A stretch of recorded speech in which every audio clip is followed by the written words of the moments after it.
Mentari pagi menembus celah pepohonan di sebuah desa kecil bernama Karangjati, tempat di mana kehidupan berjalan pelan dan damai. Di tepian sawah yang masih basah oleh embun, tampak seorang pemuda berkulit sawo matang sedang menenteng cangkul di bahunya. Dialah Said, anak muda yang dikenal rendah hati, rajin, dan tak pernah sekalipun menolak membantu tetangga. Setiap langkahnya di tanah berlumpur itu mengantarkan harapan bagi keluarganya, terutama adiknya, Sinta, satu-satunya orang yang paling ia sayangi di dunia ini. Sinta, gadis manis berkerudung sederhana, selalu menunggunya pulang dengan membawa senyum hangat dan segelas teh hangat. Bagi Said, senyum itu adalah penyembuh segala lelah. Mereka hidup berdua setelah orang tua mereka meninggal dunia beberapa tahun silam. Rumah mereka mungkin reot, namun di sanalah tawa kecil dan nyanyian lembut Sinta setiap sore menjadi alasan Said untuk terus berjuang. Ia berjanji pada dirinya sendiri, apapun yang terjadi, ia akan membuat hidup adiknya bahagia. Hari-hari mereka berjalan tenang. Said menggarap sawah orang lain demi upah kecil, sementara Sinta menjahit pakaian untuk warga sekitar. Kadang malam-malam mereka dihabiskan dengan menatap bintang di beranda rumah, membicarakan impian sederhana, ingin punya warung kecil di kota, agar mereka tak lagi hidup dalam kekurangan. Dalam hati, Said tahu dunia di luar desa jauh lebih keras, tapi ia tak ingin mematahkan semangat adiknya yang begitu percaya bahwa masa depan mereka akan lebih baik. Namun di balik ketenangan itu, Said sering dilanda kegelisahan. Ia merasa hidupnya seperti air yang mengalir tanpa arah. Setiap kali melihat Sinta menatap bintang, ia sadar bahwa impian gadis itu terlalu besar untuk desa sekecil ini. "Bang, kalau kita ke kota, pasti banyak peluang," kata Sinta suatu malam. Said hanya tersenyum, menatap langit yang sama, sambil menahan rasa takut yang ia sendiri tak mengerti. Ia tahu, dunia luar bukan tempat bagi orang sebaik Sinta. Pagi berikutnya, kabut masih tebal ketika mereka berdua berjalan menuju pasar. Sinta menggamit lengan kakaknya, wajahnya cerah, seolah dunia di hadapannya penuh warna. Di tengah keramaian pasar desa, suara pedagang, tawa anak-anak, dan aroma tanah basah menjadi bagian dari hidup yang mereka cintai. Tak ada yang tahu, hari-hari damai itu akan segera berakhir. Tak ada tanda-tanda badai yang akan datang, tak ada firasat bahwa tawa mereka akan digantikan oleh tangis dan darah. Malamnya, Said duduk di depan rumah menatap api unggun kecil. Angin berhembus lembut membawa aroma padi yang baru dipanen. Sinta duduk di sampingnya sambil bercerita tentang temannya yang merantau dan sukses bekerja di kota. "Aku ingin kita juga ke sana, Bang. Kita bisa mulai dari nol, asal bersama," ucapnya penuh harap. Said menatap adiknya lama. Dalam hati kecilnya, ia setuju. Tapi ada sesuatu di dadanya yang terasa berat, seolah langit malam itu sedang menyembunyikan takdir kelam yang belum ingin terungkap. Hari-hari berikutnya diisi dengan persiapan kecil. Sinta menabung hasil jahitannya, sementara Said memperbaiki tas butut peninggalan almarhum ayah mereka. Setiap kali ia memandang wajah adiknya, Said merasa campuran antara bangga dan cemas. Ia tahu Sinta punya semangat hidup yang tinggi, tapi ia juga sadar dunia tak sebaik impian yang mereka bicarakan. Di dalam hatinya, Said bersumpah, apapun yang terjadi nanti, ia tak akan membiarkan siapapun menyakiti Sinta. Malam sebelum mereka berangkat, hujan turun pelan. Di bawah atap bambu yang bocor, keduanya berbagi tawa dan doa. "Kalau kita sampai kota, aku pengen lihat stasiun besar itu, Bang," kata Sinta sambil menatap rintik hujan. Said mengangguk pelan, tak menyangka bahwa keinginan kecil itu kelak akan menjadi awal dari kisah kelam hidupnya. Saat malam semakin larut, Said menatap wajah adiknya yang tertidur dengan damai, sementara di luar, angin berbisik seperti membawa pertanda buruk yang tak mampu ia artikan. Dan di sanalah ketenteraman itu berakhir, di pagi yang sama ketika mereka melangkah menuju dunia yang tak lagi mengenal belas kasih. Pagi itu langit tampak cerah, seolah ikut mengiringi langkah dua saudara yang berani bermimpi. Said dan Sinta berjalan di jalan setapak desa, membawa dua tas kecil berisi pakaian seadanya dan sepotong roti kering untuk bekal. Di wajah Sinta terukir senyum penuh semangat, sementara Said berusaha menutupi kegelisahannya di balik diam yang panjang.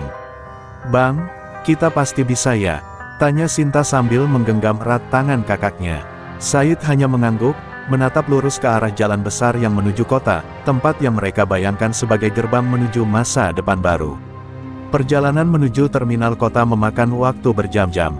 Mereka naik truk pengangkut sayur, duduk di antara karung-karung berisi kol dan cabai, sementara angin pagi menerpa wajah mereka. Sinta tertawa kecil, menikmati setiap detik perjalanan itu. Namun Said hanya memandangi Cakrawala, hatinya berdebar aneh. Ada sesuatu di dalam dirinya yang berbisik bahwa kota bukan tempat yang ramah bagi orang seperti mereka. Tapi ia menepis firasat itu, karena melihat sorot mata adiknya yang penuh harapan jauh lebih penting daripada ketakutannya sendiri. Sesampainya di kota, mereka disambut hiruk-pikuk kendaraan dan suara klakson yang memekakkan telinga. Gedung-gedung tinggi menjulang, orang-orang berlalu lalang dengan langkah tergesa. Bagi Sinta, semuanya tampak seperti dunia baru yang menakjubkan. Namun bagi Said, semua itu terasa asing, dingin, dan menakutkan. Mereka berjalan menyusuri trotoar, mencari tempat untuk beristirahat. "Bang, kota ini besar sekali ya," ujar Sinta kagum. Said tersenyum kaku, menatap wajah adiknya yang bersinar tanpa tahu bahaya sedang mengintai dari balik keramaian. Menjelang sore, mereka tiba di stasiun tua, tempat di mana mereka berniat mencari tumpangan untuk ke pinggiran kota. Bangunan itu tampak usang dan gelap, dindingnya penuh coretan dan bau alkohol menyengat dari kejauhan. Beberapa pria bertato duduk di sudut, menatap mereka dengan pandangan tajam. Said merasakan bulu kuduknya meremang, tapi Sinta tetap berusaha tersenyum ramah. "Bang, di sini bisa nunggu kereta, kan?" tanyanya polos. Said mengangguk, meski hatinya menolak untuk tinggal lebih lama di tempat itu. Hujan turun tiba-tiba, membuat mereka berlari masuk ke bawah atap stasiun yang bocor. Said meletakkan tasnya dan menyalakan korek kecil untuk menghangatkan diri. Suara tawa kasar terdengar dari sudut ruangan. Beberapa pria mulai mendekat, dengan langkah goyah dan bau alkohol yang menusuk. Salah satu dari mereka, bertubuh besar dan berambut gondrong kusut, menatap Sinta dengan pandangan licik. "Wah, apa ini? Dua anak desa nyasar," ujarnya dengan nada mengejek. Said berdiri, tubuhnya menegang, naluri pelindungnya langsung bangkit. "Kami cuma numpang berteduh, Bang," jawabnya tenang, meski suaranya bergetar. Pria itu tertawa keras, disusul teman-temannya yang ikut mengelilingi mereka. "Numpang, di tempat gue, ini wilayah Herman Gondrong," katanya sambil menepuk dadanya keras-keras. Nama itu membuat beberapa pengunjung stasiun terdiam ketakutan. Said menatapnya tajam, namun belum sempat ia berbicara, Herman menendang korek yang menyala di depan mereka hingga padam. "Kalau mau numpang, bayar," bentaknya, lalu meraih tas Sinta. Gadis itu menjerit kecil, mencoba merebutnya kembali. Said langsung menahan tangan Herman, membuat suasana semakin tegang. Herman menatap Said dengan senyum sinis. "Berani juga kau, bocah kampung," katanya. Lalu, dalam sekejap, tinjunya menghantam pipi. Said keras sekali. Tubuh Said terhuyung, darah menetes dari bibirnya. Sinta menjerit memanggil nama kakaknya, tapi para anak buah Herman langsung menahannya. "Sudah, Bang, jangan lawan," teriak Sinta panik. Namun Said berdiri lagi, dengan tatapan marah yang tak pernah Sinta lihat sebelumnya. "Jangan sentuh adikku," katanya pelan tapi tegas, sebuah kalimat yang membuat Herman justru tertawa lebih keras. Hujan semakin deras di luar stasiun. Petir menyambar, dan cahaya sesekali memperlihatkan wajah-wajah kasar yang mengelilingi mereka. Said tahu ia tak akan menang melawan mereka semua, tapi ia juga tahu satu hal, ia tak akan mundur. Di saat itu, langit seakan menjadi saksi, bahwa di tengah kota yang bengis, dua jiwa desa itu baru saja melangkah ke babak gelap yang akan mengubah hidup mereka selamanya. Petir menyambar di langit malam, memantulkan cahaya ke wajah Said yang kini basah oleh darah dan hujan. Di tengah dinginnya malam, suara tawa kasar para preman menggema di ruang kosong stasiun tua itu. Sinta berusaha melepaskan diri dari genggaman dua pria bertato, matanya berlinang, menatap kakaknya yang berdiri sempoyongan di depan Herman Gondrong. "Bang, jangan lawan, tolong," suaranya lirih, nyaris tak terdengar di tengah gemuruh langit. Namun bagi Said, suara itu seperti cambuk yang membuatnya semakin tegak. Ia tahu, mundur berarti membiarkan adiknya menjadi korban kebiadaban. Herman Gondrong berjalan mendekat, langkahnya berat, penuh keangkuhan. Tatapan matanya seperti binatang buas yang sedang menikmati ketakutan mangsanya. "Kau pikir bisa jadi pahlawan? Hah? Ini kota, bocah. Di sini yang kuat yang berkuasa," serunya sambil meninju dada Said hingga terjatuh ke lantai licin. Darah bercampur air hujan mengalir di pipinya, namun pemuda desa itu masih menatap lurus ke arah Herman, menolak tunduk. Ia merangkak, berusaha berdiri, tubuhnya gemetar, tapi semangatnya tak padam. "Aku nggak peduli siapa kau, asal jangan sentuh adikku," suaranya parau, tapi penuh keberanian yang membuat seisi stasiun mendadak hening sesaat. Herman tertawa keras, suara tawanya menggema seperti iblis di tengah malam. Ia menatap Sinta yang kini ketakutan di pojok ruangan. "Adikmu cantik juga," ujarnya dingin, membuat darah Said mendidih seketika. Dengan sisa tenaga, Said menerjang, menghantam dada Herman dengan tinju yang dilandasi amarah murni. Namun tubuhnya terpental, dengan mudah ditangkis pria bertubuh besar itu. Para anak buah Herman segera memukuli Said, tanpa ampun. Setiap pukulan, setiap tendangan, membuat tubuh Said lemah. Namun matanya tetap memandang ke arah Sinta, memohon agar adiknya bertahan, agar ia tak menyerah pada ketakutan. Sinta menjerit, memohon mereka berhenti. Ia berlutut, memeluk kaki Herman sambil menangis. "Tolong, jangan sakiti abang saya, kami cuma mau lewat," tapi Herman hanya menatapnya dengan kejam, lalu mendorongnya hingga jatuh ke lantai. Said mencoba berdiri lagi, tapi tubuhnya terlalu lemah. Ia hanya bisa merangkak sambil menahan sakit, menggapai tangan adiknya yang terulur. "Bang, aku takut," suara Sinta bergetar di antara air mata. Said berusaha tersenyum meski darah mengalir dari bibirnya. "Aku di sini, Dek, abang gak akan biarin mereka sakiti kamu," ucapnya lirih. Namun kata-kata itu lenyap bersamaan dengan teriakan berikutnya. Dalam satu gerakan cepat, Herman menendang Sinta hingga terbentur tiang besi. Suara benturan itu keras, membuat waktu seakan berhenti. Said terdiam, matanya membesar, dadanya sesak seolah dunia runtuh seketika.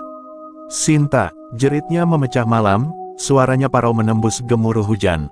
Ia berlari terlatih ke arah adiknya yang tergeletak tak bergerak, darah menetes di ujung bibir gadis itu. Tangannya gemetar saat memeluk tubuh Sinta yang mulai dingin. Dunia di sekelilingnya berubah. Kabur, hanya ada hujan, darah, dan suara tawa iblis bernama Herman Gondrong. Said berteriak, bukan lagi karena sakit di tubuhnya, tapi karena hatinya robek tak tersisa. Ia memeluk Sinta erat, mengguncang tubuhnya yang kini lemas. "Sinta, bangun, Dek, ayo bangun, kita pulang," suaranya parau, nyaris hilang tertelan badai.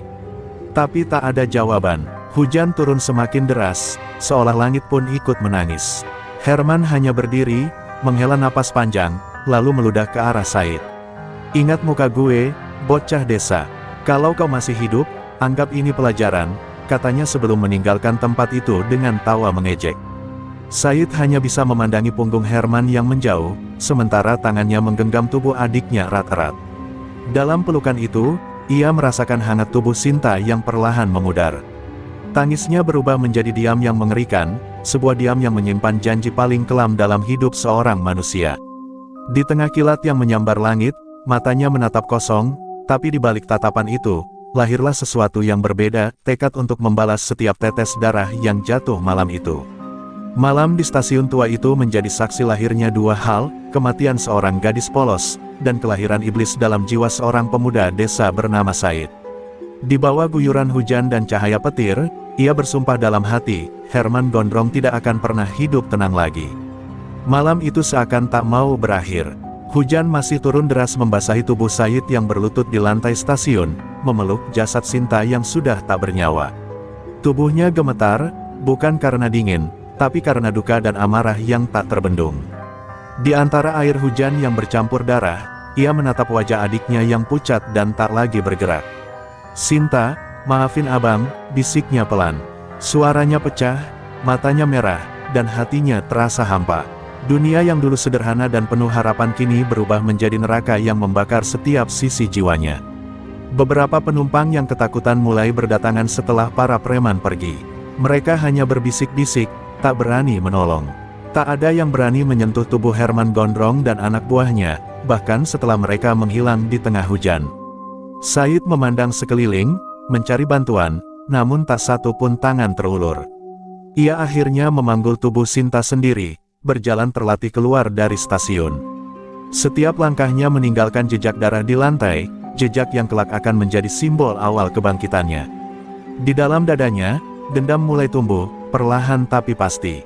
Keesokan paginya, berita kematian gadis desa di stasiun menyebar di kalangan warga sekitar.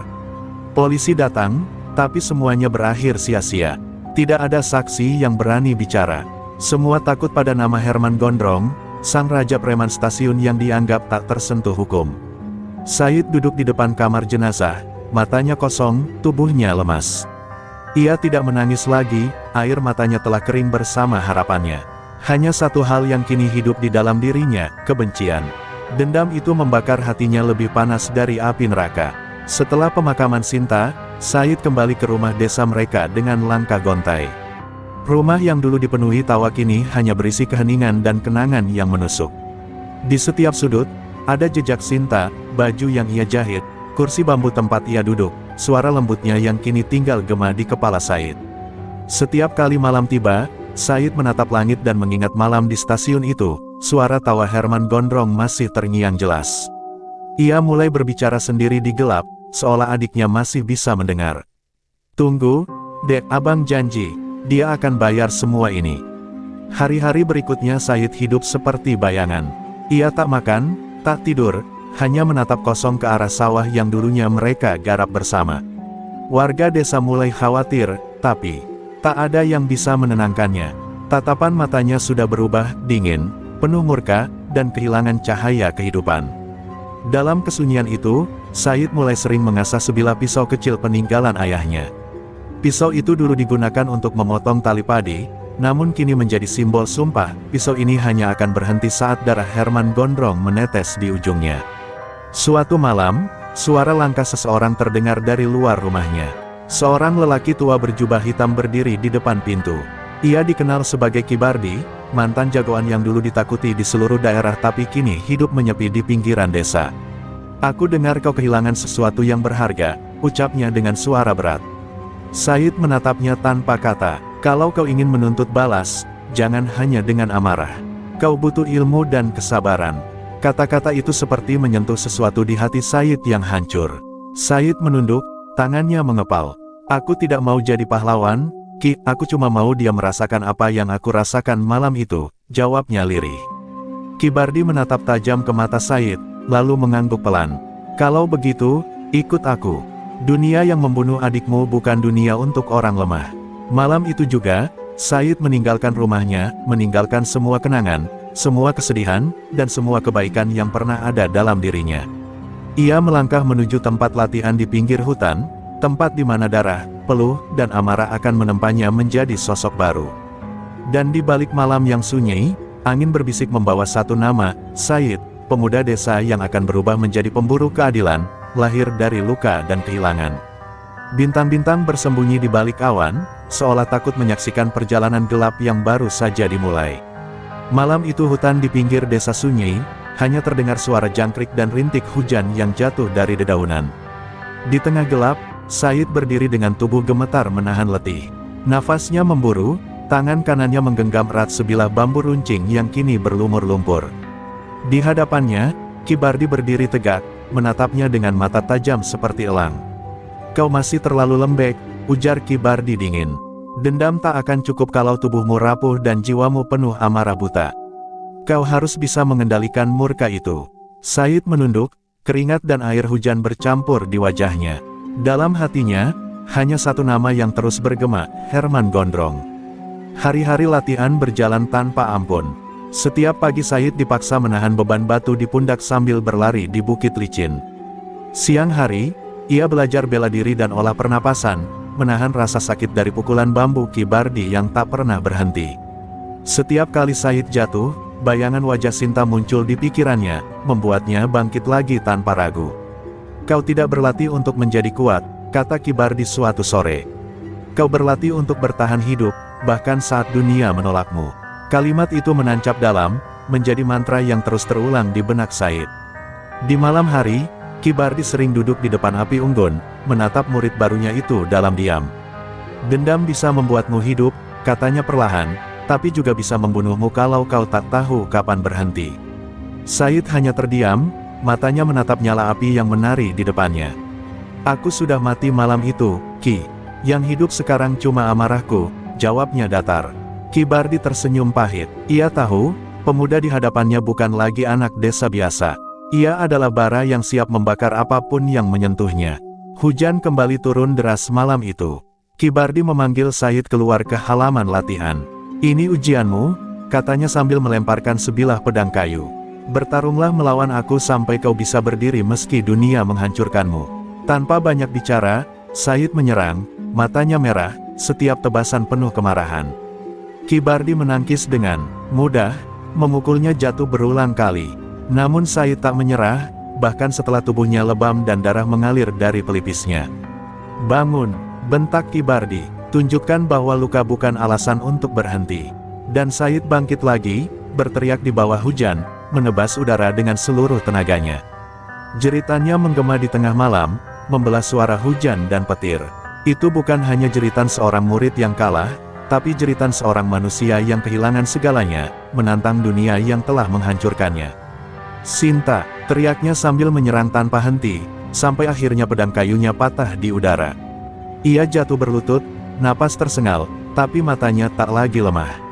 "Ada bara di sana, tenang, tapi berbahaya."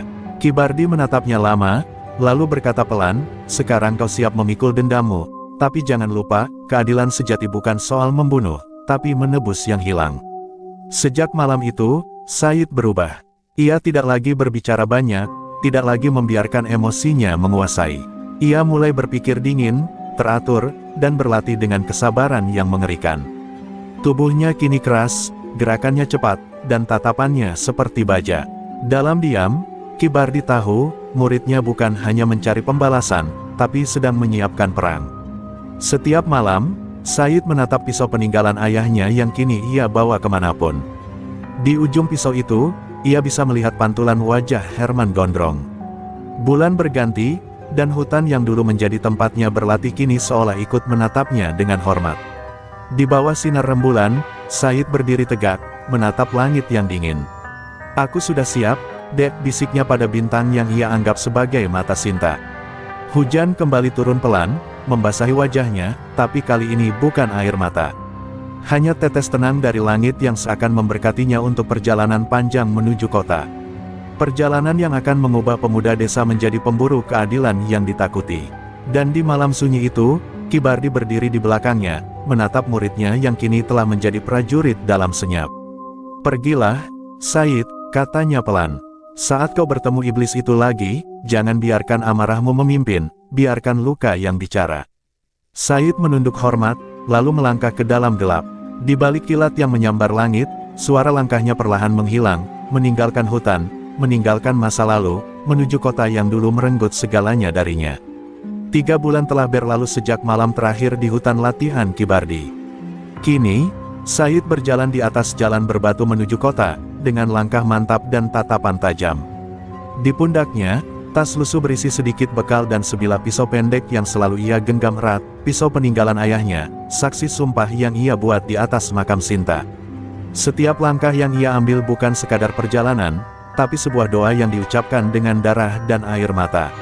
Angin kota yang dulu terasa asing kini menyambutnya dengan dingin yang menamparkan wajah, seolah mengingatkan, inilah dunia yang telah merenggut segalanya darimu. Kota sudah banyak berubah, tapi bayangan masa lalu tetap melekat di mata Said.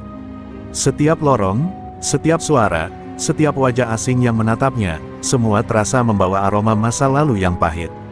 Ia berjalan melewati pasar gelap, mendengar bisik-bisik tentang seorang preman besar yang menguasai wilayah stasiun. Nama itu muncul lagi, Herman Gondrong. Mendengar nama itu, napas Said seolah berhenti sejenak. Dada yang selama ini berisi api tenang kini kembali membara. Ia mengepalkan tangan hingga buku jarinya memutih, menahan amarah yang sudah lama tidur. Said kini bukan lagi pemuda desa yang rapuh. Tubuhnya berisi otot dan luka-luka latihan. Tatapannya tajam, tenang, tanpa ampun.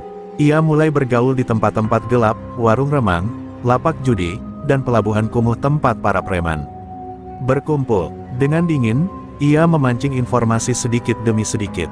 Setiap malam, ia menandai satu nama, satu tempat, satu jalur menuju Herman Gondrong. Di matanya, dendam bukan lagi sekadar emosi, tapi rencana. Ia menunggu waktu yang tepat, seperti pemburu yang mengintai dari balik kegelapan. Namun meski tubuhnya kini kuat, luka di hatinya tak pernah sembuh.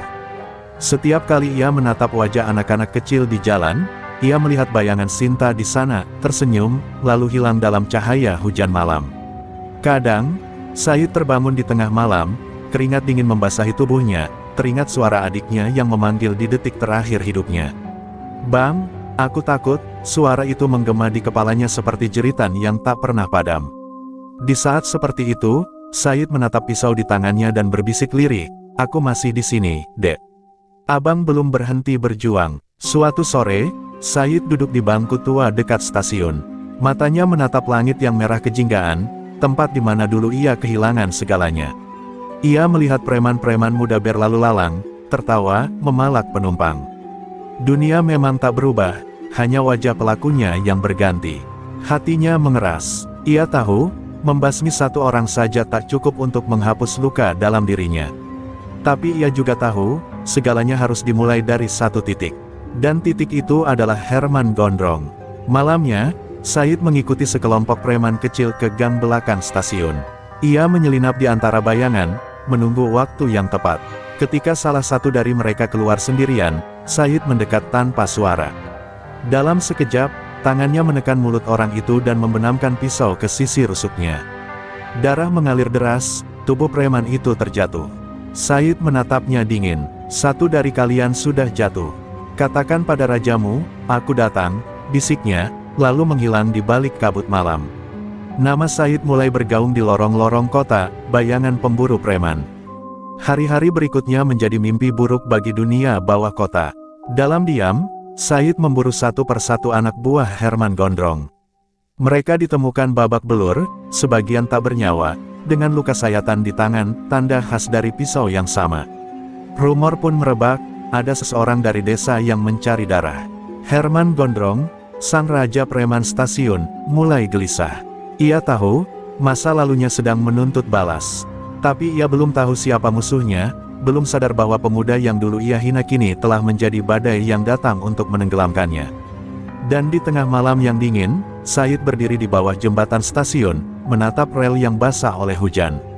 "Waktu itu kau buat aku kehilangan segalanya, Herman," gumamnya pelan. "Sekarang, kau akan tahu rasanya kehilangan segalanya juga." Di balik tatapan dingin itu, tak ada lagi Said si pemuda desa. Yang berdiri di sana hanyalah sosok baru, bayangan tanpa belas kasih, pemburu yang lahir dari luka dan kehilangan. Malam itu, udara di sekitar stasiun terasa berat dan menegangkan. Kabut tebal turun perlahan, menutupi jalanan dan gang-gang sempit yang menjadi sarang para preman. Di tengah kesunyian itu, Said berjalan perlahan, langkahnya nyaris tanpa suara. Di balik jaketnya terselip pisau pendek yang kini sudah menjadi perpanjangan dari tangannya sendiri. Setiap langkah membawanya lebih dekat ke inti kegelapan, tempat di mana anak buah utama Herman Gondrong, Bono Kacamata, bersembunyi. Bono bukan preman biasa, ia terkenal kejam dan licik, tangan kanan Herman yang menjadi pelaksana setiap eksekusi berdarah. Dan malam ini, Said telah bersumpah, darah Bono akan menjadi tanda dimulainya kehancuran kerajaan Herman Gondrong. Di sebuah gudang tua dekat rel kereta, Bono tengah tertawa bersama anak buahnya. Di meja kayu reyot, botol arak berserakan, dan suara musik dangdut dari radio tua mengisi udara. Tak ada yang menyadari bahwa bayangan kematian sedang mengintai dari luar. Said berdiri di kegelapan, mengamati dari celah pintu. Pandangannya tajam, dingin seperti baja. Ia mengatur napas, mengingat semua pelajaran Kibardi, jangan serang dengan amarah, serang dengan pikiran. Dalam diam, ia menghitung langkah, memperkirakan waktu, dan begitu satu preman keluar untuk buang air, Said menebasnya cepat dan menutup mulutnya dengan tangan. Tubuh itu jatuh tanpa suara, dan pertarungan pun dimulai. Said menerobos masuk seperti angin malam. Dalam sekejap, dua preman tumbang dengan luka sayatan di leher dan dada. Bono kaget, hampir menjatuhkan botol di tangannya. "Siapa kau, bajingan?" teriaknya. Said hanya diam, matanya tajam menatap musuhnya. "Aku datang membawa pesan," ujarnya dingin. "Dari seorang gadis yang kau dan rajamu bunuh." Bono tertegun, sebelum akhirnya tertawa terbahak. "Ah, jadi kau itu abang si cewek stasiun itu, ya? Hahaha, sudah lama aku menunggu yang begini," teriaknya sambil meraih golok panjang di pinggangnya. Pertarungan pun pecah, cepat dan brutal. Golok Bono berayun liar, memotong udara, namun Said bergerak lincah seperti bayangan. Setiap serangan Bono dibalas dengan ketepatan mematikan.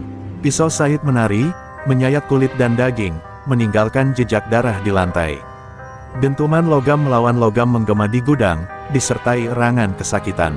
Anak buah Bono yang tersisa mencoba menyerbu, tapi Said bergerak cepat, menusuk, menangkis, menghantam dengan kekuatan yang lahir dari dendam. Dalam hitungan menit, hanya Said dan Bono yang tersisa. Nafas mereka terengah, tubuh berdarah, mata sama-sama menyalakan api kematian. Bono berteriak marah dan menyerang membabi buta, tapi Said menghindar dengan langkah yang tenang. Dalam satu momen singkat, Said melihat celah, dan tanpa ragu, ia menghujamkan pisaunya tepat ke perut Bono. Darah muncrat membasahi wajahnya. Bono terhuyung, menatap tak percaya. "Kau, siapa sebenarnya kau?" desisnya. Said menatapnya dengan dingin, lalu berbisik, "Aku adalah bayangan dari masa lalu yang kau buat sendiri." Ia menarik pisaunya, dan tubuh Bono ambruk di lantai, menggelepar dalam genangan darah yang perlahan mengalir ke arah pintu gudang. Setelah semuanya usai, Said berdiri di tengah tumpukan mayat dengan napas tersengal. Tangannya bergetar bukan karena lelah, tapi karena sesuatu di dalam dirinya mulai retak. Ia menatap pisau yang berlumur darah, darah manusia, darah dendam. Tapi dalam tatapan itu tak ada rasa bersalah, hanya kehampaan. Ia tahu, ini baru permulaan. Herman Gondrong masih hidup, dan setiap langkah yang ia ambil kini semakin menyeretnya jauh ke dalam jurang yang tak bisa ia kembalikan lagi. Dari kejauhan, suara sirene polisi mulai terdengar. Said menghapus darah dari wajahnya dengan punggung tangan, lalu melangkah keluar tanpa menoleh lagi. Hujan mulai turun, membasahi rambut dan pakaiannya. Setiap tetes air terasa seperti darah yang tak bisa dibersihkan. Di bawah cahaya redup stasiun, Said berhenti sejenak, menatap ke arah langit. "Satu sudah jatuh, Dek," gumamnya lirih. "Tinggal satu lagi." Lalu ia berjalan lagi, menembus hujan dan gelap, membawa dendam yang kini sudah berubah menjadi takdir. Dan di tempat lain, Herman Gondrong mendengar kabar kematian tangan kanannya. Ia terdiam lama, wajahnya memucat, lalu tersenyum sinis. "Jadi bocah itu masih hidup," katanya pelan. "Kalau begitu, permainan baru saja dimulai." Beberapa minggu setelah kematian Bono Kacamata, suasana di sekitar stasiun berubah drastis. Para preman yang dulunya berkuasa kini hidup dalam ketakutan. Nama Said mulai beredar seperti legenda gelap, sebuah bayangan yang datang di malam hari, memburu siapapun yang masih bernaung di bawah kekuasaan Herman Gondrong. Tak ada yang tahu seperti apa wajahnya, hanya desas-desus, sosok pria berjaket hitam, bermata tajam, dan bergerak secepat kilat. Di setiap lokasi kejahatan, mereka menemukan tanda yang sama, sayatan pisau di tangan korban, simbol pembalasan yang menjadi ciri khasnya. Di sisi lain, Herman Gondrong kini seperti singa terluka. Ia kehilangan tangan kanan dan sebagian besar pengikut setianya. Malam-malamnya tak lagi tenang, mimpi buruk tentang masa lalu terus menghantuinya. Dalam tidurnya, ia melihat wajah gadis muda yang dulu menangis di bawah tangannya, dan sosok laki-laki yang kini menuntut balas dari balik kegelapan. "Said," gumamnya setiap kali terbangun, keringat membasahi tubuhnya. Namun di balik ketakutannya, ada amarah yang tak kalah besar. Ia memutuskan untuk mengakhiri permainan ini dengan darah, dengan perang terbuka. Suatu malam, Herman mengumpulkan sisa-sisa pasukannya di gudang besar dekat rel. "Kita tidak akan bersembunyi lagi," katanya dengan suara berat. "Bocah itu ingin perang, kita kasih perang. Aku tak peduli berapa banyak yang jatuh, yang penting dia harus mati di bawah kakiku." Sorak serentak menggema, tapi sebagian besar dari mereka menyembunyikan rasa gentar. Mereka tahu, melawan Said bukan seperti melawan preman biasa. Itu seperti menghadapi arwah dendam yang tak bisa dihentikan dengan peluru atau pisau. Sementara itu, Said diam-diam memantau pergerakan musuhnya. Ia mendengar kabar dari seorang pedagang tua di dekat rel bahwa Herman sedang mempersiapkan serangan besar. Di sebuah bangku tua di bawah jembatan stasiun, Said duduk sendirian, mengasah pisaunya sambil menatap hujan yang turun deras. Suara air yang jatuh di besi rel terdengar seperti dentuman langkah menuju medan perang. Dalam hatinya, tak ada lagi keraguan. "Ini saatnya, Dek," gumamnya pelan. "Abang akan menutup semua ini, malam ini juga." Ketika malam semakin larut, Said mulai bergerak. Ia menelusuri lorong gelap di bawah stasiun, tempat yang kini menjadi jalur rahasia menuju gudang persembunyian Herman Gondrong. Setiap langkahnya bergaung pelan, berirama dengan detak jantung yang dingin dan mantap. Bau karat, debu, dan darah lama bercampur di udara, membuat suasana seperti neraka yang sedang menunggu tamunya. Di kejauhan, terdengar suara tawa para preman, tawa yang sebentar lagi akan menjadi jeritan. Said menyelinap dari bayangan ke bayangan, seperti hantu yang tahu setiap sudut tempat itu. Ia mengingat pesan terakhir Kibardi, kau harus bertarung bukan untuk membunuh, tapi untuk menyelesaikan. Tapi di hatinya, batas antara membunuh dan menyelesaikan sudah kabur. Baginya, pembalasan ini bukan sekadar kehormatan, ini adalah keadilan yang dunia gagal berikan. Dalam kesunyian, ia menarik napas panjang, lalu berbisik, malam ini, darah akan bicara. Herman Gondrong yang sedang duduk di kursi besinya, tiba-tiba menoleh ketika lampu-lampu di gudang berkedip. Suara langkah pelan terdengar dari arah pintu. Kau datang juga rupanya, ujarnya pelan, menegakkan tubuhnya.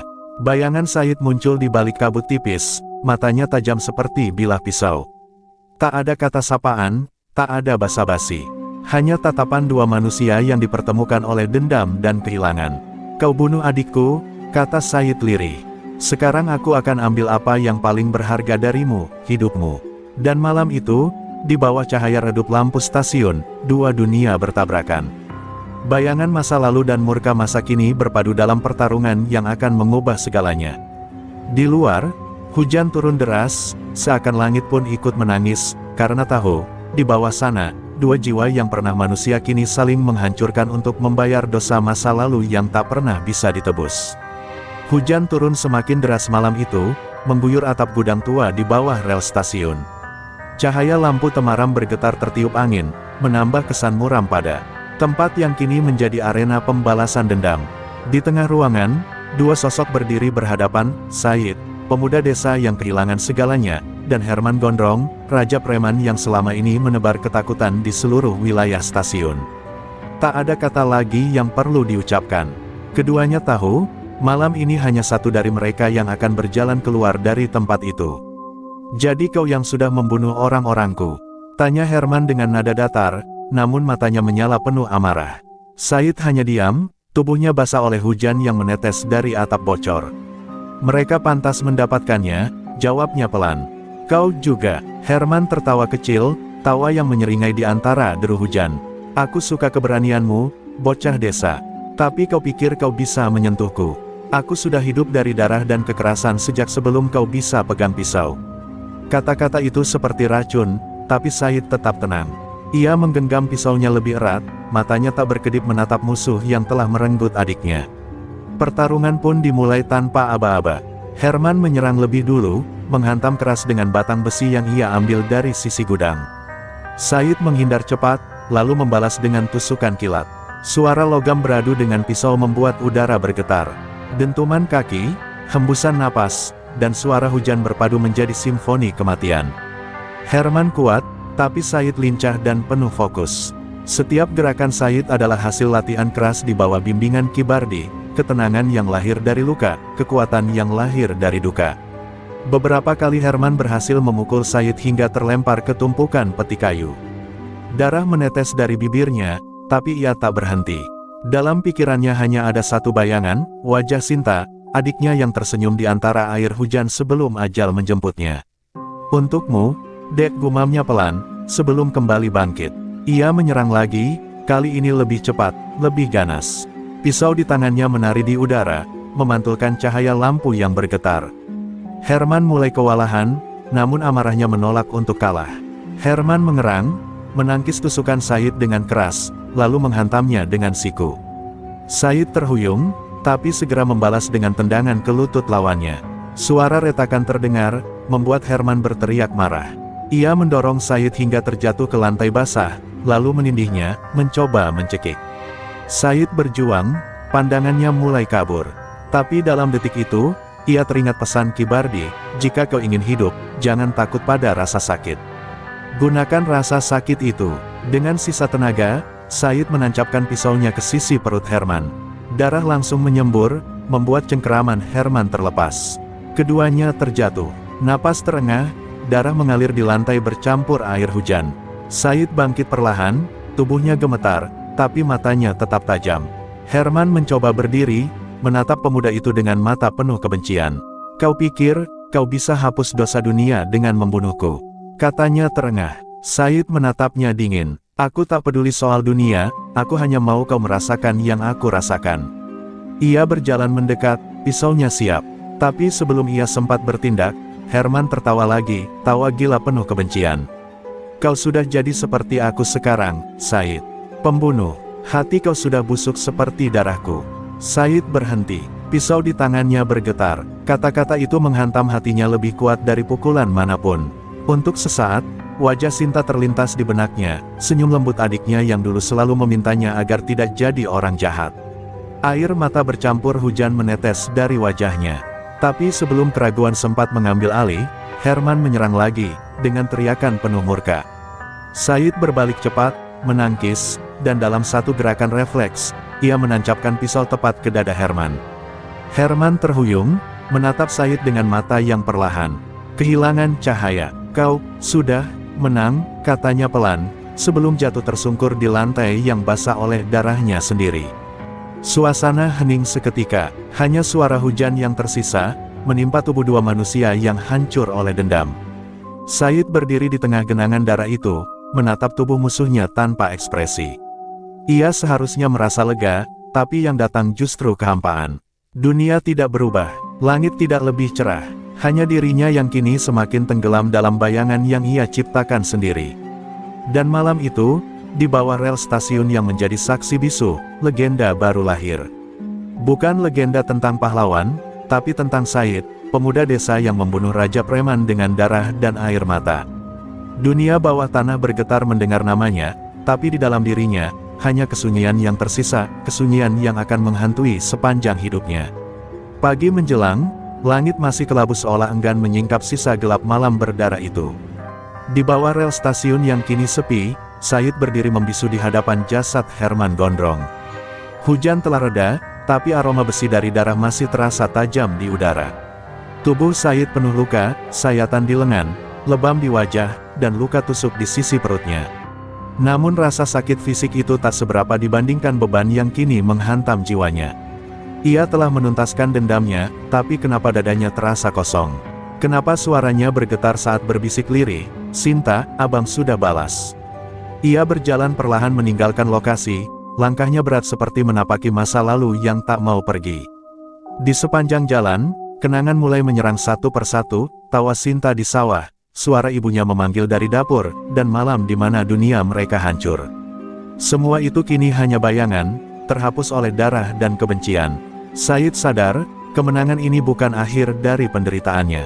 Dendam memang sudah terbayar, tapi jiwanya terlanjur ternoda. Ia tidak lagi merasa seperti manusia yang sama, yang ada kini hanyalah bayangan yang hidup tanpa arah. Ketika matahari mulai naik, Said tiba di sungai di pinggiran kota. Ia mencuci tangan dan wajahnya, mencoba membersihkan darah yang sudah kering. Air sungai berubah merah di sekitarnya.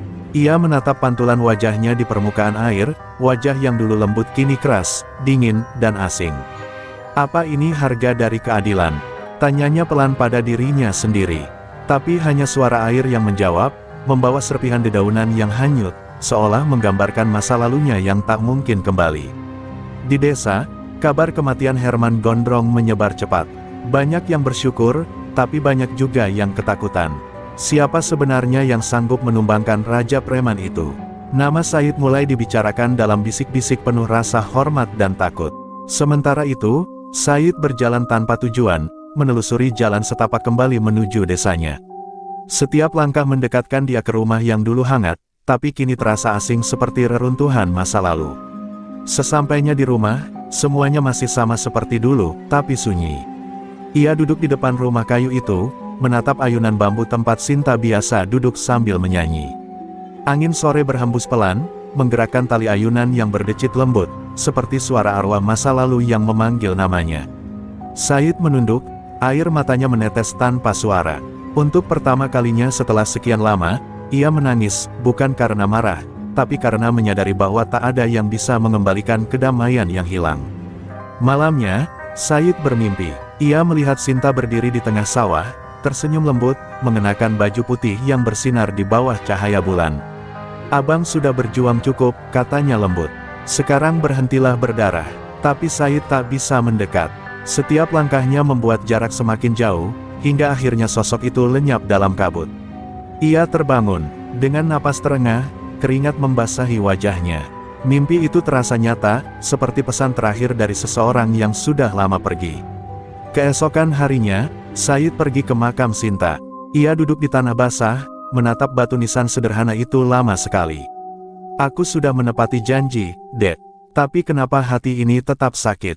bisiknya. Angin berhembus lembut, membawa harum tanah dan bunga liar. Ia menutup matanya, lalu meletakkan pisau peninggalan ayah mereka di atas pusara. "Aku sudah tak butuh ini lagi," katanya pelan. "Abang tak mau hidup dengan darah lagi." Di matanya, ada ketenangan yang baru, ketenangan yang tak lagi lahir dari dendam, tapi dari kesadaran akan dosa yang telah ditebus dengan terlalu banyak nyawa. Namun sebelum ia pergi, seorang lelaki tua muncul dari balik pepohonan. Ki Bardi berdiri dengan tatapan tajam namun penuh iba. "Kau sudah menempuh jalan panjang, Said," katanya pelan. "Tapi perjalananmu belum selesai. Kau belum menebus dirimu sendiri." Said menatapnya lemah. "Aku sudah lelah, Ki, aku hanya ingin tenang." Ki Bardi menggeleng pelan. "Ketenangan tidak datang dari berhenti berjalan, Nak. Ia datang dari memperbaiki apa yang pernah kau hancurkan." Kata-kata itu menggema di benak Said lama setelah sang guru pergi, meninggalkan dia sendiri di depan makam adiknya, di antara rasa bersalah, kehilangan, dan secercah harapan baru untuk menebus hidup yang telah ternoda darah.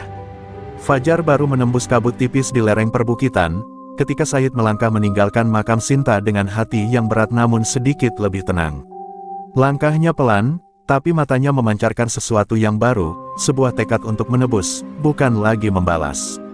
Di dadanya, suara Ki Bardi semalam masih terngiang jelas, "Ketenangan datang dari memperbaiki apa yang kau hancurkan."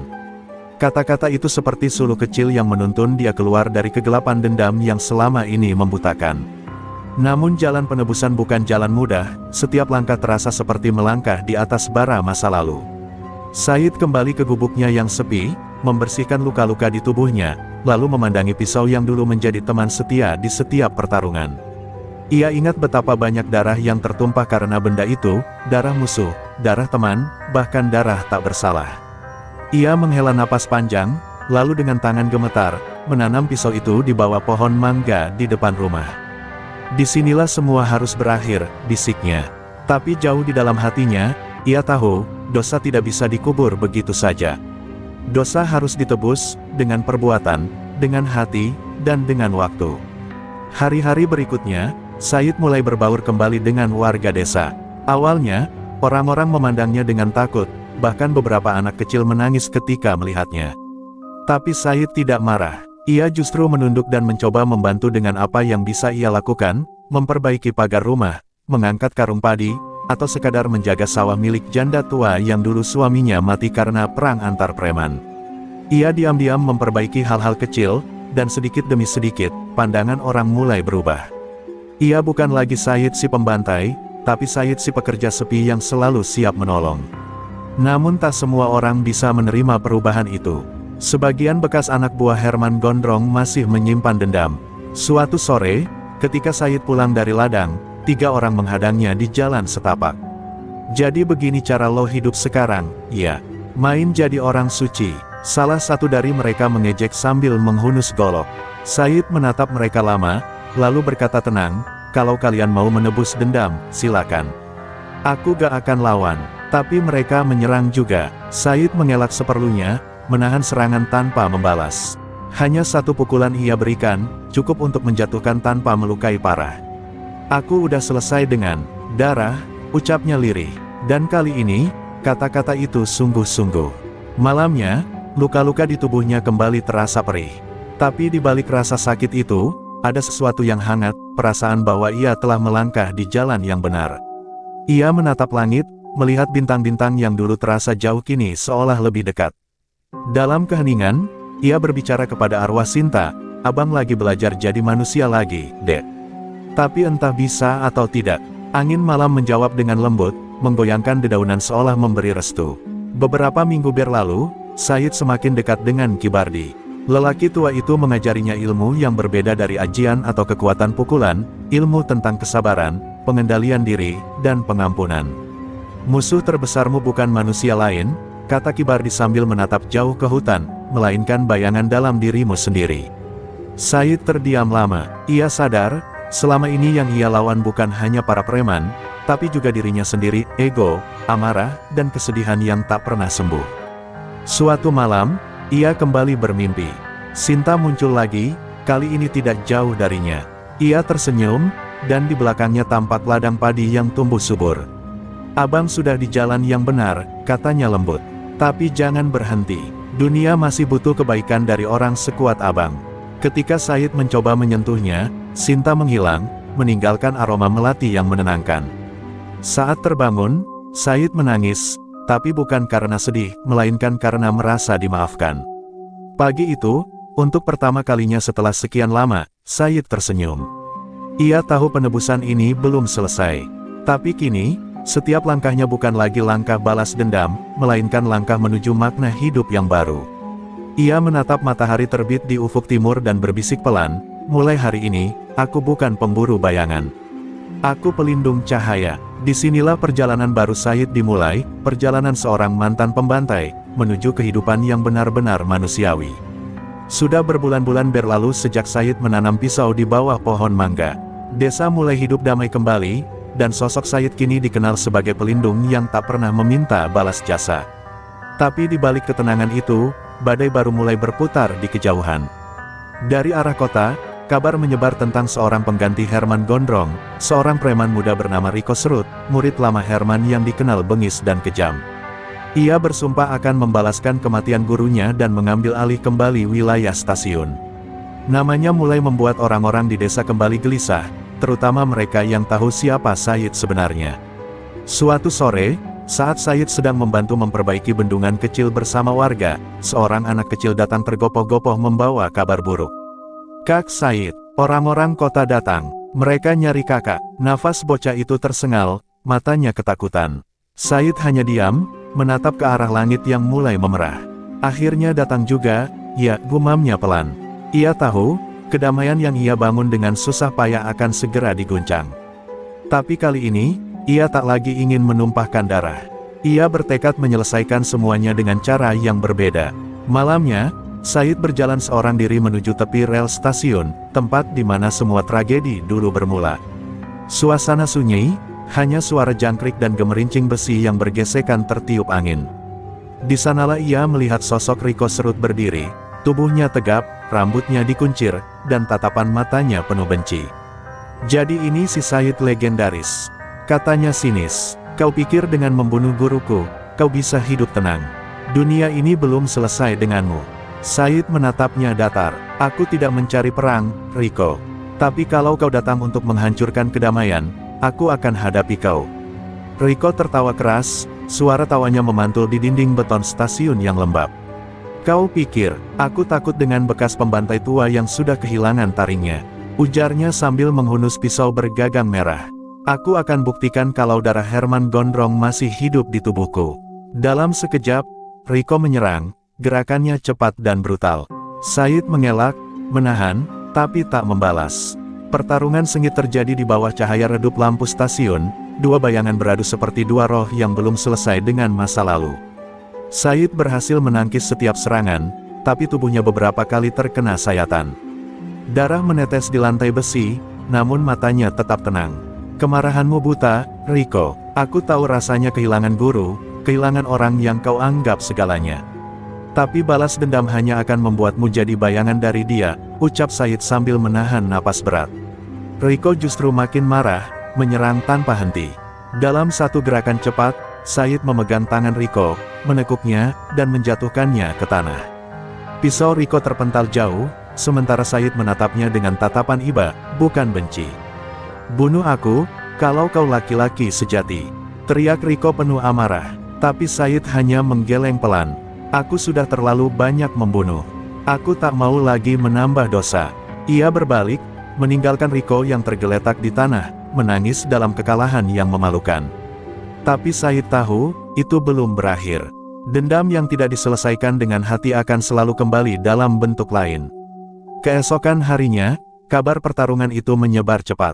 Banyak yang memuji kesabaran Said, tapi ada juga yang mencemooh, menganggapnya pengecut karena tidak menghabisi musuhnya. Namun Said hanya tersenyum. Ia tidak peduli lagi dengan julukan. Ia tahu, kemenangan sejati bukan tentang menjatuhkan lawan, tapi mengalahkan amarah dalam diri sendiri. Ia berjalan ke rumah Kibardi dan berkata, "Aku sudah bertemu dengan bayangan terakhirku, Guru. Tapi entah kenapa, aku merasa ini baru permulaan." Kibardi hanya tersenyum samar sambil menatap ke arah hutan di kejauhan. "Kau benar, Nak. Kadang, bayangan bukan datang dari luar, tapi dari masa lalu yang belum benar-benar kita lepaskan." Kata-kata itu membuat dada Said bergetar. Ia menatap langit pagi yang cerah, tapi dalam benaknya, ia tahu, masih ada sesuatu yang belum selesai. Dan di ujung sana, di balik kota, mungkin sudah ada tangan-tangan lain yang sedang menyiapkan badai berikutnya. Damai di desa hanya bertahan beberapa minggu setelah insiden Rikosrut. Pagi itu, aroma asap dari ladang terbakar menyambut Said ketika ia keluar dari rumah kayu. Beberapa rumah rusak, ternak berlarian ketakutan, dan warga panik berlarian ke arah pusat desa. Said berlari cepat, napasnya memburu, dan hatinya mulai merasakan getaran yang familiar, ancaman dari dunia luar yang mengintai kedamaian. Ia tahu, ini bukan serangan biasa. Ada tangan yang lebih besar yang menggerakkan semuanya dari balik layar. Di tengah kekacauan, seorang pemuda datang tergopoh-gopoh membawa kabar lebih mengerikan. "Said, mereka menyerang keluarga Pak Slamet, dan banyak warga hilang," katanya sambil terengah. Wajah Said menegang, tatapannya menjadi dingin seperti baja. Ia tahu siapa yang berada di balik semua ini, bayangan lama yang belum selesai, mereka yang masih setia pada Herman Gondrong atau mereka yang ingin menimbulkan kekacauan untuk merebut kekuasaan. Ia menelan ludah, mencoba menenangkan diri. Ini bukan lagi urusan pribadi. Ini adalah perang untuk melindungi desa. Tanpa ragu, Said mulai menelusuri jalur ke ladang yang terbakar. Asap tebal menyelimuti pandangannya, bau hangus dan darah bercampur, membuat pemandangan seperti neraka di bumi. Di sana, ia melihat sekelompok preman muda menyerang warga yang mencoba melawan. Dengan gerakan cepat, Said menyerbu, menangkis serangan golok dan rantai besi mereka. Pisau peninggalan ayahnya kini, bukan hanya senjata balas dendam, tapi senjata perlindungan. Setiap tebasannya presisi, menundukkan lawan tanpa membunuh. Pertarungan sengit itu berlangsung di tengah ladang yang terbakar. Said memanfaatkan bayangan dan reruntuhan untuk mengelabui musuh. Beberapa preman jatuh, luka parah di tubuh mereka, sementara warga mulai melarikan diri ke tempat aman. Di satu momen kritis, seorang preman menghunus golok ke arah seorang anak kecil. Dengan refleks cepat, Said menahan lengan pemuda itu, menahan serangan dengan kekuatan penuh, lalu menjatuhkannya. Napasnya tersengal, tubuhnya lecet, tapi hatinya tetap tegar. Ia mulai memahami bahwa kekerasan kini hanya alat, bukan tujuan. Setelah membereskan sebagian preman, Said berjalan di tengah ladang yang terbakar, menatap warga yang selamat. Mereka menatapnya dengan campuran ketakutan dan kagum. Kau yang melawan mereka?" tanya seorang ibu, matanya berlinang. Said hanya mengangguk pelan, membiarkan api membakar sisa kebingungan dan kekacauan. Ia sadar, meski damai telah terguncang, ada tanggung jawab baru yang harus dipikul, menjadi pelindung yang bisa menjaga orang-orang yang tak bersalah dari bayangan kekerasan. Malamnya, Said kembali ke rumah kayu. Tubuhnya lelah, tapi pikirannya tak bisa tenang. Ia duduk di depan api unggun, menatap bara yang menyala. Rasa sakit fisik terasa ringan dibandingkan rasa sakit batin yang muncul ketika ia menyadari bahwa damai selalu rapuh jika bayangan masa lalu masih hidup. Ia menutup mata, membayangkan wajah Sinta, wajah para warga, dan bahkan wajah Herman Gondrong yang dulu ia bunuh. Semua itu bercampur menjadi satu pelajaran pahit, kekerasan bisa menuntaskan musuh, tapi tak pernah bisa sepenuhnya menenangkan hati. Keesokan harinya, Said memutuskan untuk menemui Kibardi. "Guru, damai desa terusik, aku tidak tahu apa yang harus kulakukan," katanya pelan, menunduk. Kibardi menatapnya dengan tatapan tajam, namun penuh kebijaksanaan. "Nak, damai itu bukan sesuatu yang datang begitu saja. Ia harus diperjuangkan, kadang dengan tangan kosong, kadang dengan darah. Tapi jangan biarkan amarah lama menguasai dirimu. Jalanmu sekarang adalah melindungi, bukan membalas." Kata-kata itu menancap dalam hati Said, menuntunnya ke pemahaman baru. Di sore hari, Said berdiri di bukit kecil, menatap desa yang mulai tenang kembali. Asap dari ladang yang terbakar sudah hilang, warga mulai kembali, dan anak-anak bermain kembali di jalanan. Tapi di dalam hatinya, ia tahu bayangan lama tidak akan hilang begitu saja. Rico Serut mungkin masih hidup, dan ada musuh lain yang menunggu kesempatan. Namun kini, Said siap menghadapi mereka bukan untuk dendam, tapi untuk menjaga kehidupan dan damai yang rapuh ini. Dan di balik langit senja yang merah kejinggaan, seorang pemuda desa itu menatap masa depan dengan tekad yang baru, tekad seorang pelindung yang lahir dari luka dan darah. Beberapa bulan setelah insiden ladang terbakar, ketenangan desa kembali terguncang. Desas-desus menyebar bahwa Rico Serut, murid lama Herman Gondrong, kembali ke kota dengan kekuatan baru dan pasukan yang lebih besar. Wajahnya kini lebih dingin, matanya penuh dendam yang belum padam. Ia tidak lagi sekadar preman muda, tapi sosok yang dipenuhi strategi dan licik, siap untuk menaklukkan wilayah stasiun dan membalas kematian gurunya. Orang-orang di desa mulai khawatir, terutama mereka yang tahu siapa Said sebenarnya. Suatu sore, seorang kurir datang dari kota membawa kabar buruk. "Pak, Rico Serut sudah menguasai sebagian jalur rel, memaksa preman kota lain tunduk padanya. Ia mencari orang yang menumbangkan Herman," lapor kurir itu sambil gemetar. Said menatap jauh ke arah matahari yang hampir tenggelam. Hatinya berdebar, namun kali ini ia tahu, menghadapi Rico bukan lagi soal dendam pribadi. Ini tentang desa, tentang kehidupan orang-orang yang tidak bersalah. Ia menarik napas panjang, lalu berkata pelan, "Kalau dia datang, aku akan hadapi. Tapi bukan untuk membunuh, melainkan untuk menghentikannya." Malamnya, Said mempersiapkan diri. Ia tidak membawa senjata tajam, hanya beberapa alat sederhana dan pisau peninggalan ayahnya yang tetap ia bawa sebagai pengingat masa lalu. Hujan gerimis menetes di atap rumah kayu ketika ia menatap langit malam. "Rico, kali ini aku tidak akan membiarkan darah jatuh sia-sia," gumamnya pelan. Di hatinya, ia tahu ini bukan sekadar pertemuan biasa. Rico tidak datang untuk bicara, ia datang untuk perang. Ketika kabut malam menutupi rel stasiun, Said tiba di perbatasan kota. Di sana, ia melihat bayangan besar Rico bersama anak buahnya, bergerak seperti gelombang yang siap menelan segalanya. Rico menatap Said dari kejauhan, senyum dingin di wajahnya. "Jadi ini sang pemuda desa yang selama ini disebut legendaris," katanya sinis. "Kau pikir kau bisa menghentikanku dengan tangan kosong?" Said menatapnya tenang, "Aku tidak akan membiarkan kau menghancurkan apa yang sudah aku bangun." Itu saja, pertarungan psikologis pun dimulai. Rico mencoba memancing emosi Said dengan mengingatkan semua kematian dan penderitaan yang pernah terjadi di masa lalu.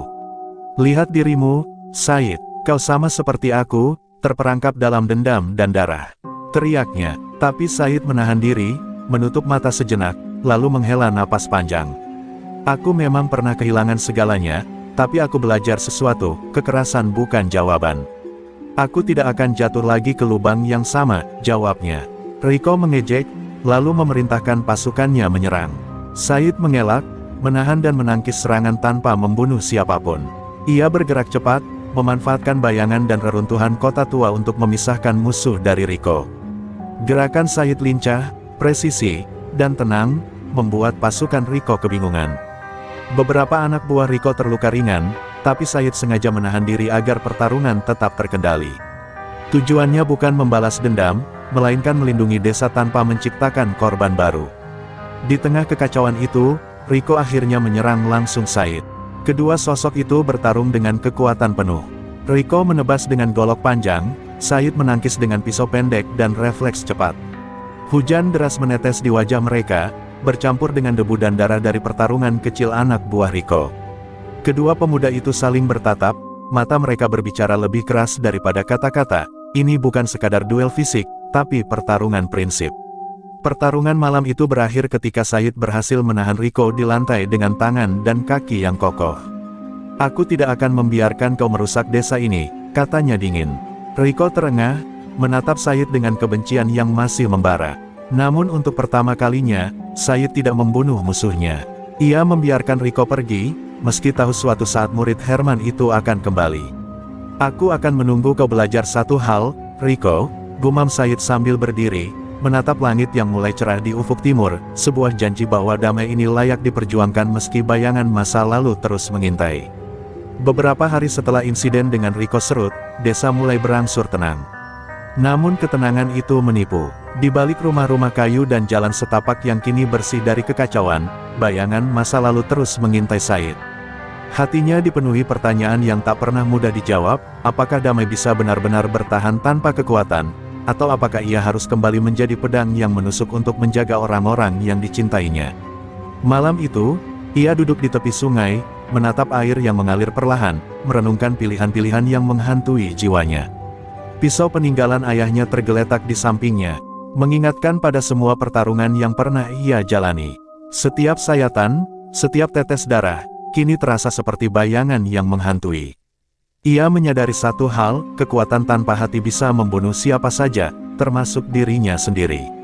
Namun hatinya juga tahu, desa dan orang-orang yang ia sayangi mungkin suatu saat membutuhkan tangan yang tegas. Aku tak mau jadi pembunuh lagi, tapi bagaimana jika damai ini hancur? Gumamnya lirih, memandang bayangan sendiri di air sungai. Tiba-tiba, terdengar suara langkah berat di dekatnya. Seorang anak muda datang tergopoh-gopoh, wajahnya panik. "Pak Said, orang kota, mereka sedang menyerang pasar. Banyak yang terluka." Said menatap mata anak itu, rasa tanggung jawab mengalir deras di dadanya. Ia tahu, ini ujian yang lebih sulit daripada pertarungan fisik sebelumnya. Kali ini, yang diuji adalah hatinya. Apakah ia akan kembali ke dunia kekerasan, atau menemukan cara lain untuk melindungi desa? Dengan napas panjang, Said berdiri. Ia mengikat pisaunya di pinggang, menatap langit malam yang gelap dan berawan. Setiap langkah menuju pasar berat, namun ia merasa hati dan pikirannya harus selaras. Ia tidak bisa gegabah, tidak bisa menyerang tanpa strategi. Inilah momen di mana seorang pejuang sejati bukan diukur dari seberapa cepat ia menebas, tetapi seberapa bijak ia menggunakan pedang yang ia miliki. Sesampainya di pasar, Said melihat kekacauan. Beberapa preman membakar kios, menjara barang dagangan, dan menakuti warga. Ia bergerak cepat, tapi berbeda dari sebelumnya. Ia menangkis serangan, menghalau preman dengan gerakan yang meminimalkan cedera. Dengan tangan kosong ia menendang beberapa senjata jatuh, dan dengan kata-kata tegas ia memerintahkan beberapa preman lain mundur. Warga menatapnya dengan campuran takjub dan lega. Untuk pertama kalinya, kekuatan dan hati bertemu, perlindungan tanpa membunuh, disiplin tanpa dendam. Namun dari bayang-bayang, Riko Serut muncul, tersenyum dingin. "Kupikir kau tak berani lagi," katanya. Said menatap Riko, merasa panas darahnya memuncak. Tapi ia menarik napas dalam-dalam. "Aku tidak di sini untuk membunuhmu, Riko. Aku di sini untuk melindungi orang-orang yang tidak bersalah. Itu saja." Riko menatapnya lama, matanya menyala penuh kemarahan, namun ada sesuatu yang berbeda. Said kini bukan hanya lawan yang harus ditaklukkan, tapi bayangan dari masa lalu yang harus diterima dengan hati. Pertarungan sengit pun terjadi, namun kali ini berbeda. Said tidak memburu Riko untuk balas dendam. Ia menangkis, menghindar, dan menggunakan lingkungan sekitar untuk menahan musuh. Barang-barang berserakan digunakan untuk memisahkan Riko dari warga, gerakan-gerakan yang terlihat seperti tarian tetapi penuh ketepatan. Wajah Said basah oleh keringat dan hujan, namun matanya tetap tenang, menandakan bahwa hatinya kini memimpin pedangnya. Akhirnya, Riko terjatuh, kelelahan dan frustrasi, sementara Said berdiri di atas reruntuhan, napas terengah. Warga bertepuk tangan, dan anak-anak menatapnya penuh kagum. Hati Said terasa ringan, bukan karena kemenangan fisik, tetapi karena ia tahu, kali ini ia menang bukan dengan darah, tetapi dengan hati. "Ini, baru benar-benar damai," gumamnya pelan, menatap langit yang mulai cerah, menyadari bahwa pedang terbaik yang dimiliki seorang pejuang sejati adalah hatinya sendiri. Desa mulai merasakan ketenangan sementara, tapi di balik bukit dan hutan, Riko Serut merencanakan kebangkitan terakhirnya. Ia tidak lagi sendirian, beberapa preman kota yang tersisa kini bersatu di bawah panji dendamnya. Riko menatap peta desa dan rel stasiun, matanya menyala penuh kemarahan. "Kali ini, Said, aku akan membuatmu menyesal tidak membunuhku saat pertama," gumamnya dingin. Ia tahu, pertarungan terakhir ini akan menentukan bukan hanya nasibnya sendiri, tapi nasib seluruh desa yang menjadi saksi perjalanan Said. Sementara itu, Said duduk di tepi sungai, merenungi malam yang hening. Ia tahu Riko akan kembali, dan rasa gelisah kembali menyerang hatinya. Ia merasakan tekanan yang berbeda, bukan sekadar musuh biasa, tapi bayangan dari masa lalu yang terus membayangi setiap langkahnya. Namun kali ini, hatinya lebih kuat. Ia menarik napas panjang, menatap langit malam, dan berkata pada dirinya sendiri, "Aku tidak lagi seorang pembunuh. Kali ini, aku akan melawan dengan kepala dingin dan hati yang tetap bersih." Ketika fajar mulai menembus kabut pagi, Said sudah berada di pusat desa, bersiap menghadapi ancaman yang datang. Penduduk desa menatapnya dengan harap dan ketakutan sekaligus.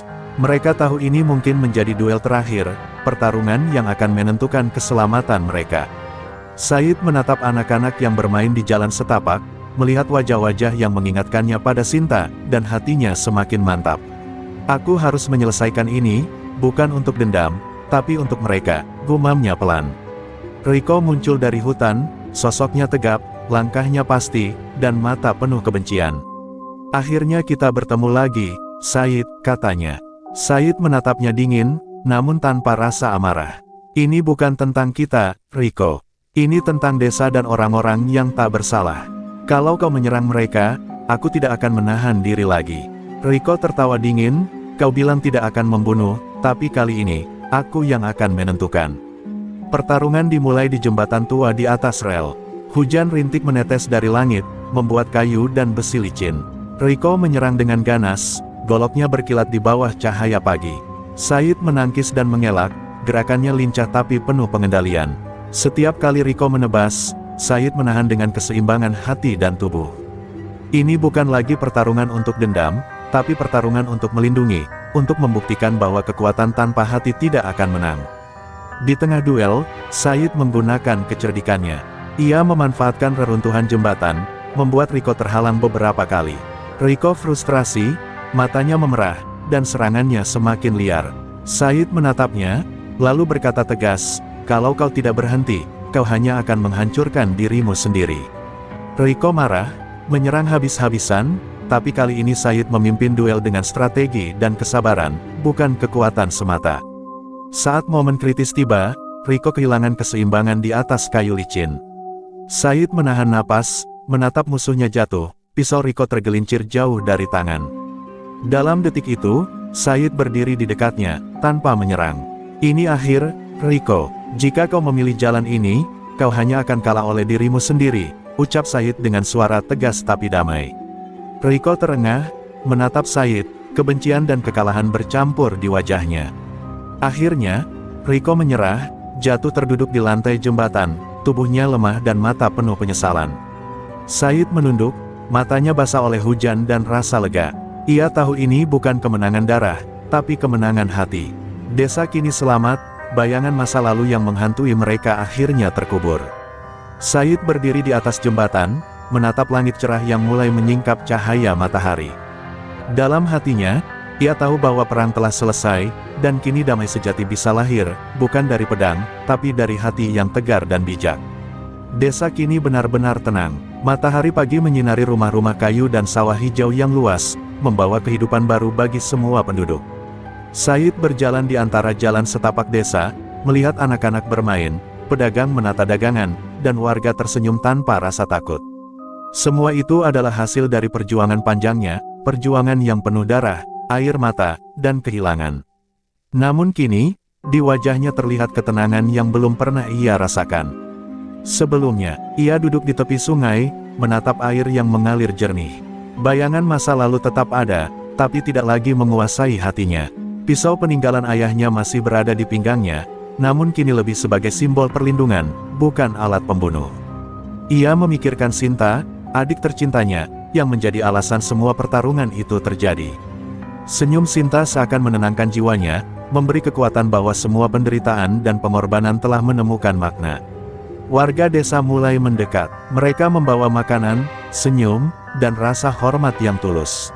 Beberapa anak kecil menggenggam tangan Said, menatapnya dengan mata berbinar.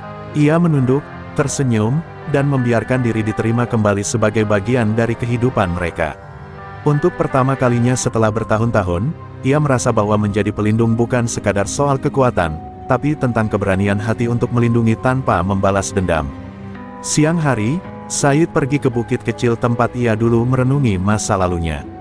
Dari sana, ia menatap desa yang kini hidup damai, mendengar suara burung berkicau dan angin yang berhembus lembut di pepohonan. Ia tersenyum, menyadari bahwa perjalanan panjangnya bukan hanya tentang menghadapi musuh luar, tapi juga mengalahkan bayangan dalam dirinya sendiri. Kedamaian yang lahir dari hati adalah kemenangan sejati, lebih berharga daripada setiap darah yang pernah ia tumpahkan. Ki Bardi datang mendekat, menatap Said dengan mata penuh kebijaksanaan. "Nak, kau telah menempuh jalan panjang. Kau telah belajar bahwa pedang tanpa hati tidak akan pernah memberi kedamaian. Sekarang, desa ini aman karena kau bukan hanya seorang pejuang, tapi seorang pelindung," ucapnya. Said menunduk hormat, hatinya hangat.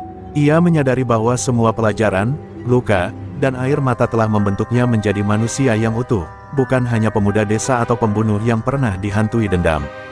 Malam harinya, desa menggelar perayaan sederhana. Api unggun menyala, suara tawa dan musik tradisional mengisi udara. Said berdiri di tengah keramaian, menatap langit yang dipenuhi bintang. Ia merasakan kedamaian yang tulus, kedamaian yang lahir dari pengorbanan, kesabaran, dan keberanian untuk berubah.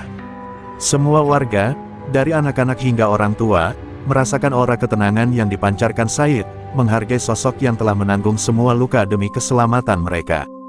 Di akhir malam, Said berjalan sendiri ke tepi sungai. Ia menatap air yang berkilau di bawah cahaya bulan, membayangkan Sinta tersenyum di sana. "Abang berhasil, Dek. Damai ini untukmu," bisiknya lirih. Ia menaruh tangan di pisau peninggalan ayahnya, lalu perlahan menanamnya di tanah di tepi sungai, sebuah simbol bahwa pedang telah beristirahat, dan waktunya bagi hati untuk memimpin. Air sungai yang jernih seolah menerima pesan itu, membawa ketenangan yang mendalam bagi jiwa Said. Matahari pagi berikutnya memantul di permukaan sungai, menciptakan kilau keemasan yang menembus kabut desa. Said berdiri di tepi sungai, menatap desa yang damai, menyadari bahwa perjalanan panjangnya kini berakhir, namun hidup baru dimulai. Dengan langkah mantap, ia berjalan kembali ke desa, bukan sebagai pemuda desa yang dihantui masa lalu, tapi sebagai pelindung, pemimpin hati, dan simbol kedamaian yang lahir dari keberanian untuk menghadapi bayangan sendiri. Matahari baru terbit, menandai awal yang baru bagi Said dan seluruh desa.